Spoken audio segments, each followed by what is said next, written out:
I don't even know how to explain what we just saw in NASCAR this weekend without getting chills. Seriously, this was one of those race weekends that reminds you exactly why you fell in love with this sport in the first place. Because in a matter of moments, we saw something that made you jump off the couch, and then later, something that hits you right in the chest emotionally. And look, before we get into the absolute insanity of it all, if you are a true NASCAR fan like me, go ahead and drop a like. Subscribe to the channel right now. We are a brand new community chasing that first 1,000 subscribers, and I want you on the ground floor with us. Hitting that subscribe button is your badge of honor, proving you love the pure, unfiltered legacy of stock car racing. So let us dive into the sheer madness that unfolded out there. Because Shane Van Gisbergen just did the unthinkable. We all knew the guy was a road course wizard, but watching him tackle the high banking this weekend was a masterclass in car control that will live on highlight reels for decades. Midway through stage 1, the field was running 3 wide, chaotic, and brutal. The pack was lapping up the back markers, and suddenly, the rear end of his car snaps loose. I'm talking about a massive, insanely violent twitch at over 180 miles per hour. Most drivers, even the seasoned veterans, are going into the wall right there. But Shane? He instinctively straightens the wheel, drifts the heavy stock car right on the ragged edge of disaster, and saves it. He is sliding, tires screaming, smoke flying, and yet he somehow gathers it back up without losing a single spot. It was pure, unadulterated talent. You watch a moment like that and everybody just turns into a Drift King expert, but real fans know how impossible that save truly was. It immediately brought me back to 2009, watching Jamie McMurray pull off that miraculous physics-defying save. You just do not see that level of raw instinct anymore. Shane was carving his way through the pack like he had been racing ovals his entire life, completely unbothered by the aerodynamic chaos swirling around him. It was a statement of pure dominance, proving that his skill set translates anywhere. Watching him thread the needle between 2 sliding cars on the restart, charging forward when everyone else was lifting, was just mesmerizing. The sheer audacity to trust your grip level when the car is floating on the edge of a catastrophic wreck is what separates the good from the legendary. But all right. Now let's talk about the second story, because this one hits completely different. Beyond the wild saves and highlight reels, there is a human element to this weekend that is just bigger than racing. Think about what Shane Van Gisbergen gave up to be here. He walked away from a guaranteed legacy in the Supercars Championship, leaving his home, his family, and everything comfortable to start over at the absolute bottom of a wildly unforgiving discipline. The off-season was brutal. The learning curve was incredibly steep, and the frustration of trying to master the dark art of oval racing took a massive toll. People doubted him.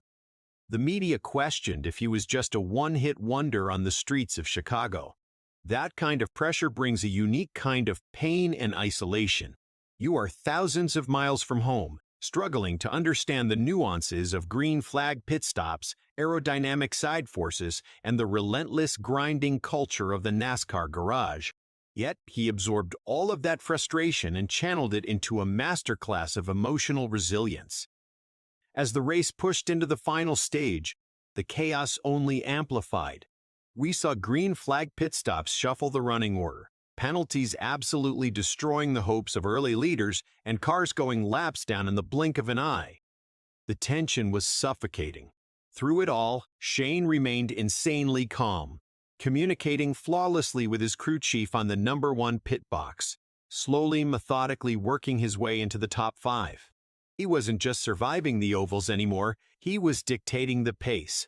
When the caution flew with 20 laps to go, giving a crucial free pass to the leaders, the stage was set for a restart that would demand everything he had mentally and physically.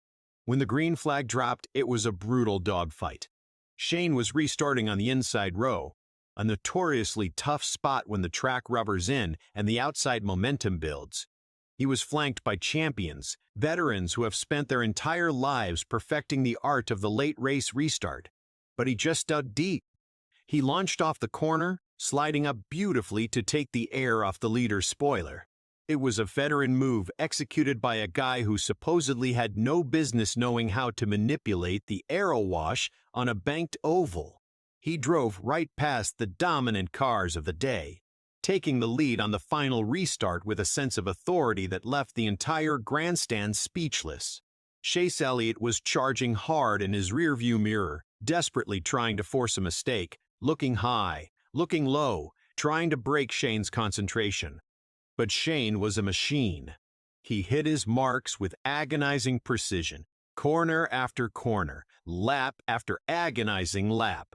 You could feel the emotion pouring out of the car as he crossed the start-finish line, not just winning a race, but conquering a mountain of doubt.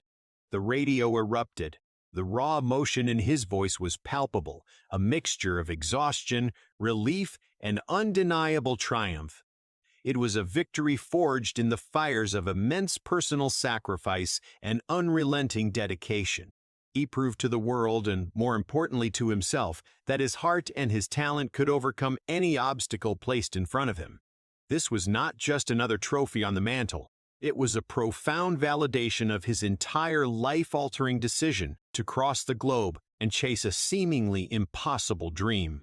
It hits you right in the chest because we all know what it feels like to take a massive risk and face the terrifying possibility of failure. That is the true beauty of this sport. We come for the high-octane thrills, the unbelievable car control, and the wildest moments that defy physics.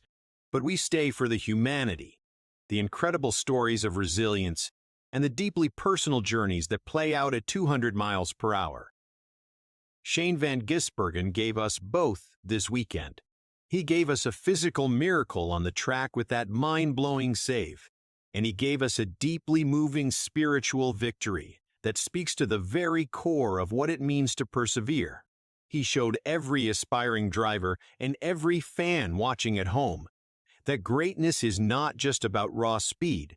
It is about having the courage to step into the unknown and the fortitude to weather the storm when things get unimaginably tough.